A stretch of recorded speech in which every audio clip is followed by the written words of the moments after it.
Hi friends, welcome back to my YouTube channel. ചക്കയോടുള്ള എൻ്റെ പ്രാന്തേ എനിക്ക് ഇതുവരെ തീർന്നിട്ടില്ല കേട്ടോ. അപ്പോൾ എനിക്കിതേ വീണ്ടും ചക്ക കിട്ടി. അപ്പോൾ അതെങ്ങനെയെങ്കിലുമൊക്കെ നമുക്ക് സ്വരുക്കൂട്ടി വെക്കണമല്ലോ. അപ്പോൾ അതിനുള്ള തന്ത്രപ്പാടിലാണ് കേട്ടോ. ഞാൻ രണ്ട് രീതിയിലാണ് കേട്ടോ ഞാനിന്ന് സ്റ്റോർ ചെയ്ത് വെക്കുന്നത്. അപ്പോൾ ഞാൻ ഇങ്ങനത്തെ ഒരു കവർ ഞാൻ ഓർഡർ ചെയ്ത് വാങ്ങിച്ചിട്ടുണ്ടായിരുന്നു. സിപ്പ് ലോക്ക് കവർന്നോ അങ്ങനെ എന്തോ തോന്നുന്നു പറയാൻ, എനിക്ക് കറക്റ്റ് പേരറിയില്ല. അപ്പോൾ കുറച്ച് ചക്ക ഞാൻ ചവണിയും ചക്കക്കുരും ഒക്കെ മാറ്റി വെച്ചിട്ട് അതിൻ്റെ ഉള്ളിലോട്ട് ഇടുന്നുണ്ട്, കവറിൻ്റെ ഉള്ളിലോട്ട് ഇടുന്നുണ്ട്. അപ്പോൾ എയർ അധികം കടക്കാത്ത രീതിയിൽ അത് നല്ല രീതിയിൽ ഒന്ന് ടൈറ്റ് പോലെ ആക്കിയിട്ട് അതിൽ ലോക്ക് ചെയ്ത് വെക്കുന്നുണ്ട്. ഇതാണ് കേട്ടോ ഒന്നാമത്തെ മെത്തേഡ്. ഈ രീതി എത്രത്തോളം സക്സസ് ആവുമെന്ന് എനിക്ക് അധികം ഉറപ്പില്ല. രണ്ടാമത് പറയുന്ന രീതി ഓൾറെഡി ഞങ്ങൾ പരീക്ഷിച്ചേക്കുന്നതാണ്. അമ്മ സാധാരണ ചെയ്യാറുണ്ട്. മിക്സിയിൽ നന്നായി വെള്ളം ചേർക്കാതെ അരയ്ക്കുക, ചക്ക തന്നെയായിട്ട് അരയ്ക്കുക.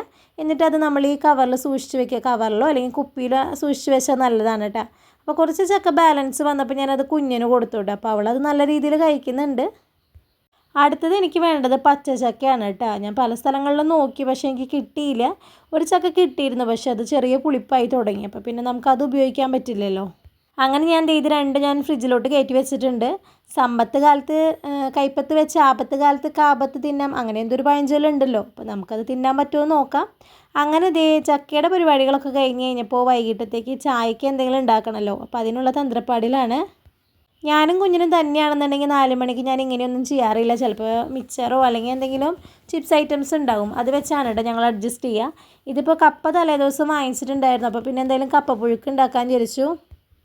കപ്പ നന്നാക്കിക്കൊണ്ടിരിക്കുമ്പോഴാണ് കേട്ടോ എനിക്കൊരു കാര്യം ഓർമ്മ വന്നത്. എൻ്റെ കല്യാണത്തിനൊക്കെ മുന്നേ ഞാൻ കപ്പ നന്നാക്കുമ്പോൾ അമ്മയുടെ നിന്ന് ഒരുപാട് വഴക്ക് കേട്ടിട്ടുണ്ട്. അതായത് ഞാൻ നന്നാക്കുമ്പോൾ വെട്ടി നുറുക്കിയ പോലെ ആയിരിക്കും കേട്ടോ, ഒരു ഷേപ്പോ അല്ലെങ്കിൽ കറക്റ്റ് ഒന്നും ആയിരിക്കില്ല.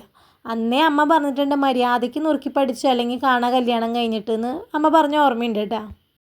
ഞങ്ങളുടെ കല്യാണം ഉറപ്പിച്ച സമയത്ത് ചേട്ടൻ്റെ ഒരു കസിൻ സിസ്റ്റർ എന്നോട് പറഞ്ഞിട്ടുണ്ട്, മമ്മി കപ്പയൊക്കെ നല്ല കറക്റ്റായിട്ട് അരിയുക, നല്ല കറക്റ്റ് ഷേപ്പൊക്കെ ആയിരിക്കുന്നു. അപ്പോഴേ ഞാൻ വിചാരിച്ചു ഞാൻ പെട്ടു എന്ന്. പക്ഷേ കല്യാണം കഴിഞ്ഞ് ഇത്രയും വർഷമായെങ്കിലും എനിക്കധികം കപ്പ നന്നാക്കേണ്ട വന്നിട്ടില്ല. അപൂർവങ്ങളിൽ അപൂർവമായിട്ട് മാത്രമാണ് കേട്ടോ ഞാനിവിടെ കപ്പ നന്നാക്കിയിട്ടുള്ളൂ. കപ്പ നന്നാക്കലൊക്കെ ഡ്യൂട്ടി മമ്മിയുടെയാണ്.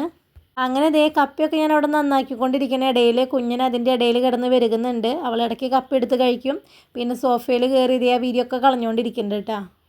കപ്പ ഉണ്ടാക്കണതിൻ്റെ വീഡിയോ ഒന്നും എനിക്ക് എടുക്കാൻ പറ്റില്ല, കുഞ്ഞിനെ അതിനൊന്നും എന്നെ അനുവദിച്ചില്ല കേട്ടോ. കപ്പ പുഴുക്കാണ് ഞാൻ ഉദ്ദേശിച്ചെങ്കിലും ഏറ്റവും ലാസ്റ്റ് ഒരു പാൽക്കപ്പ മോഡലാണ് കേട്ടോ ഞാൻ ഉണ്ടാക്കിയത്. അപ്പോൾ കുഞ്ഞിന് ഞാൻ 2-3 കപ്പ ഞാൻ മാറ്റി വെച്ചിട്ടുണ്ടായിരുന്നു. എൻ്റെ കപ്പയിൽ അത്യാവശ്യം എരിവുണ്ടായിരുന്നു, അപ്പോൾ അത് അവൾക്ക് കൊടുക്കാൻ പറ്റില്ലല്ലോ. ഇതെൻ്റെ സ്ഥിരം പരിപാടിയാണ് കേട്ടോ. ചൂട് ചായ അങ്ങോട്ട് എടുത്ത് കുടിക്കുകയും ചെയ്യും, നാവ് പൊള്ളുകയും ചെയ്യും. ആ ഒരു ഗ്യാപ്പിൽ കുഞ്ഞെന്തേ അവളുടെ കപ്പയും കൂടി എൻ്റെ കപ്പയിലേക്ക് ഇട്ടു കേട്ടോ. അപ്പോൾ ഇത്രയൊക്കെ ഉള്ളൂ വൈകിട്ടത്തെ വിശേഷങ്ങൾ. നല്ല വീഡിയോ ആയിട്ട് നമുക്ക് നാളെ കാണാം കേട്ടോ.